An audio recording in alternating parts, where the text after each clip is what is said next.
Welcome to Nepali Smart Civilian YouTube channel. Engineering construction equipments. 1. Excavator. It is used for digging trenches, foundation, and also used for lifting heavy objects. 2. Bulldozer. It is used for pushing large quantity of soil or other material. 3. Backhoe loader. It is used for digging, loading, and material handling. For truck. It is used for transporting loose material, such as sand, gravel, and demolition waste. 5. Road roller. It is used to compaction of soil, gravel, concrete, or asphalt in road construction. 6. Concrete mixer machine.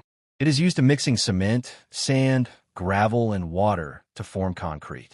7. Tower crane. It is used to lifting and moving heavy materials to tall heights. 8. Grader. Grader is used to leveling soil surface before laying road. 9. Vibrator. It is used to removing air bubbles and ensuring proper compaction concrete.